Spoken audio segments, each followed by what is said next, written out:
Kaya nga sabi ko, kung binabatikos niya kami mga pare, walang sino man pwedeng manghusga sa atin.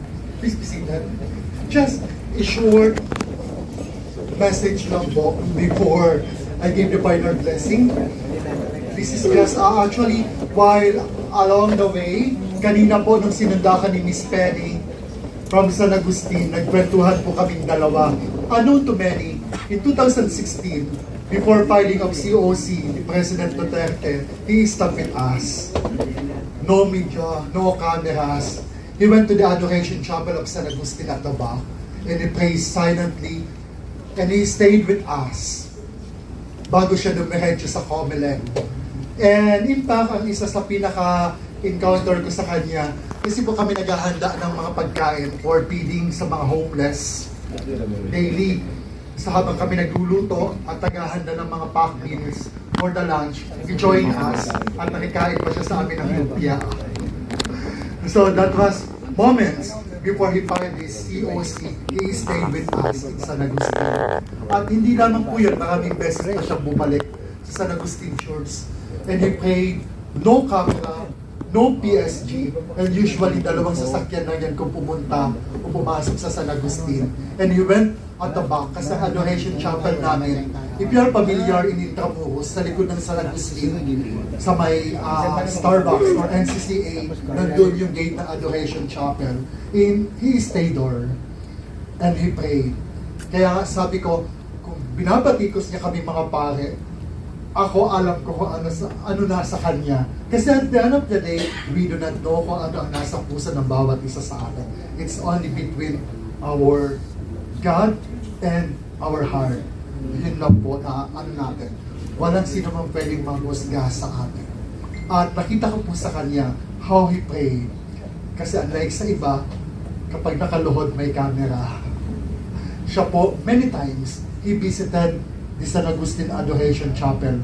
Kaya nga kanina, while waiting for the Mass, I tried to browse sa mga picture. Sa dami-daming picture, hindi ko pa maano. Then kapag nakita ko, I send it to Miss Penny. Kasi wala siya talagang kasamang cameraman. Talagang siya lang and some of his very close assistants. At mataim din siyang nagdarasal. And he did that many times throughout his administration. And even during pandemic, he visited us pa. So, I wish you all the best, my brothers and sisters and PDP party. At sana wag po kayong magsawang maglingkod, lalong-lalo na sa ating mga kababayang walang boses. Palakpakan natin ang bawat isa. For 44 years, let us all listen.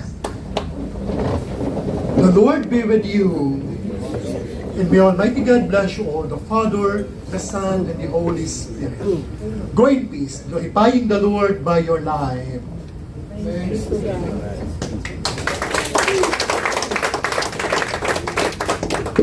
Thank you very much, Father Ricky, for celebrating the Mass right here at the PDP National Headquarters. Maraming salamat sa lahat ng nag-join sa atin, both sa Zoom, sa Facebook, at sa other platforms, and of course, for those who are here.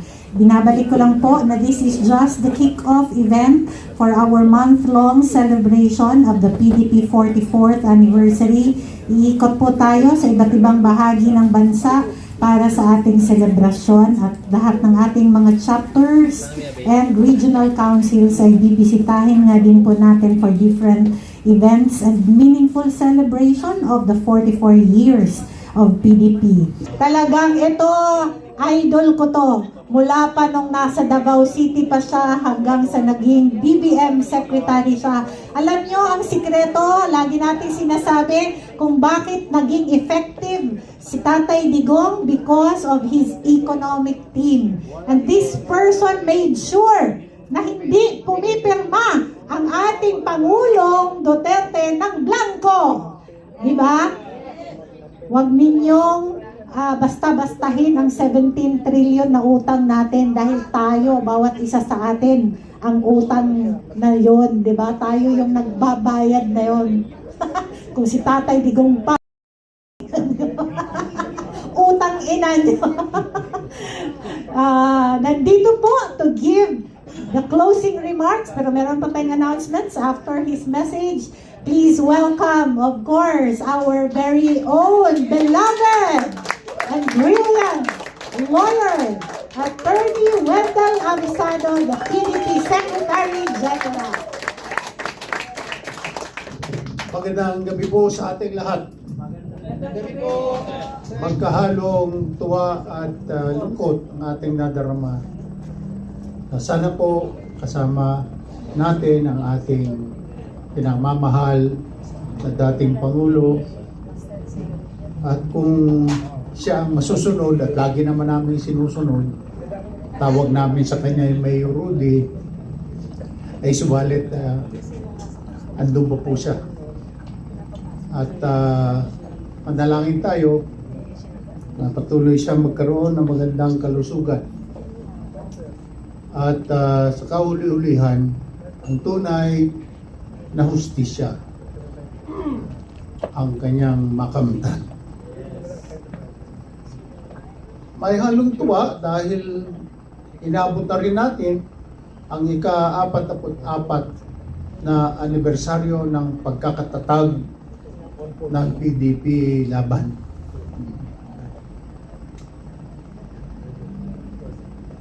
Ako po yung unang in-appoint ng founder ng PDP Laban na regional director ng DILG.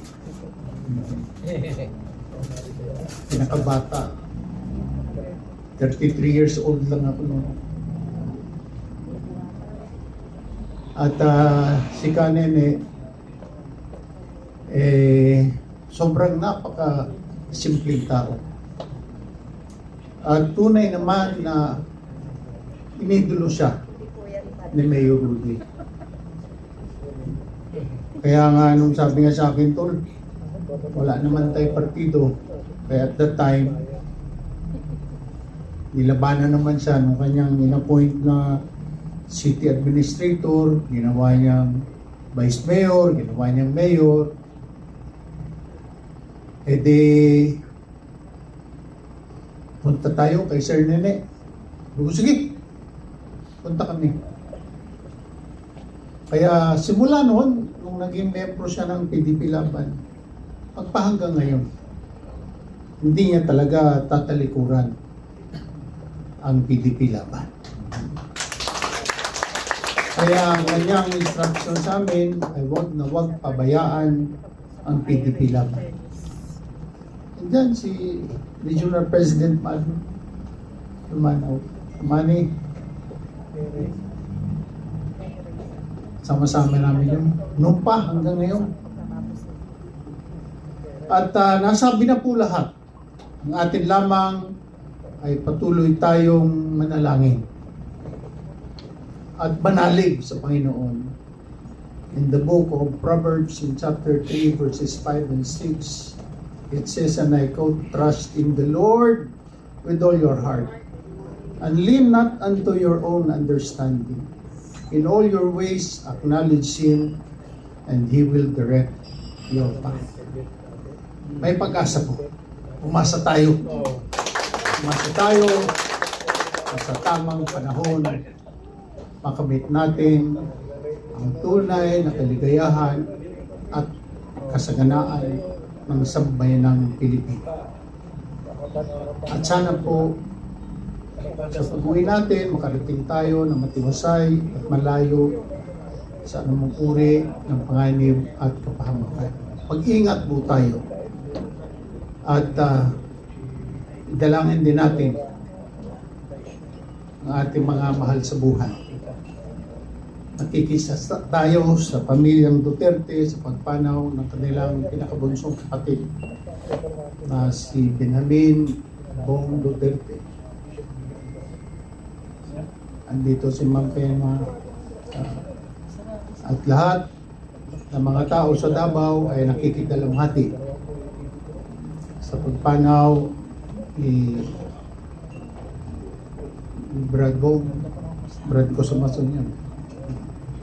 Kasama ko yun. He was the private secretary of then Mayor Rudy when I was the city administrator. Makakalungkot isipin ang mga nangyayari ngayon. Mabot na sa mahigit 17 trillion pesos ang ating nauutang. Si Mayor Rudy, during my watch as budget secretary, ay napaka-stricto talaga nun. Tol, siguruhin mo lang yan, ha? Hindi tayo mag-problem. Ay, hindi na yun. Huwag ka mag-alala. Ang PGH noon, 100 million pesos ang binibigay niyang tulong every month. 100 million pesos. Ngayon, ni isang tuling, wala. Kawawa ang mga Pilipino. Subalit, ganun pa man, sinabi ko na umasa tayo. Dahil we have a listening God. A God of all provision. Kaya patuloy tayo manalangin na sana lumigaya din tayo pagdating ng araw at makabalik si Mayor Rudy dito sa ating bansa. Mabuhay ang Pilipilaman! Mabuhay ang Pilipino sa buong mundo! Maraming salamat po.